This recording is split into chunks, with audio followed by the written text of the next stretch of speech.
ప్రజలందరికీ ఆదర్శం. అదే కాకుండా రాముడి ఆదర్శ జీవితం ప్రపంచ దేశంలో ఉన్న ప్రజలందరికీ కూడా ఆదర్శంగా ఉండగలిగినటువంటిది.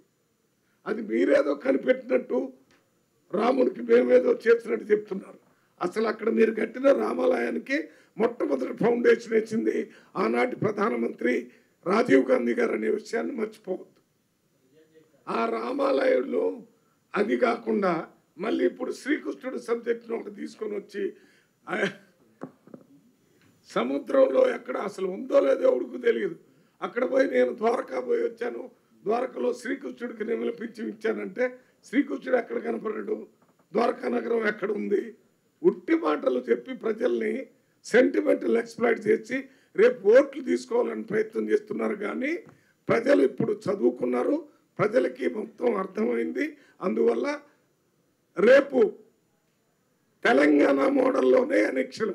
ఇవాళ ప్రతి రాష్ట్రంలో ప్రజలు కూడా తెలంగాణ మోడల్ రెండు తెలంగాణ మోడల్ అంటే ఒకటి స్వేచ్ఛ స్వతంత్రాల పరిపాలన, రెండు ప్రజలకు ఇచ్చినటువంటి హామీలను అమలు చేయటం.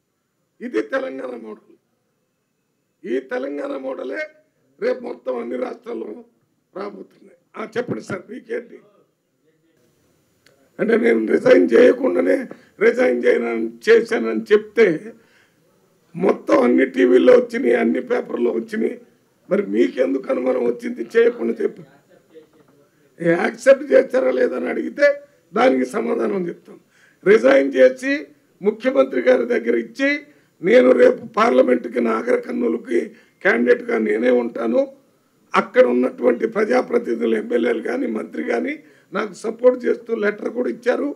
అది కాకుండా అక్కడ ఉన్నటువంటి మండల ప్రెసిడెంట్లు కానీ బ్లాక్ ప్రెసిడెంట్లు కానీ అదే రకంగా మామూలుగా గ్రామ కమిటీలు కానీ అందరూ కూడా మల్లు రవికి ఎంపీ టికెట్ ఇవ్వాలని కోరుతూ ఇవాళ మొత్తం నాగర్ కర్నూలు అన్నింటిలో ఫ్లెక్సులు పెట్టడమే కాకుండా స్టేట్మెంట్ ఇస్తూ దేవాలయాల్లో మసీదుల్లో చర్చిల్లో ప్రార్థనలు జరుగుతున్నాయి.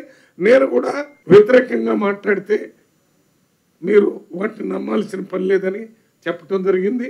అన్ని స్థాయిల్లో మీ ఎంపీకి సంబంధించిన దగ్గర నేను మాట్లాడతాను.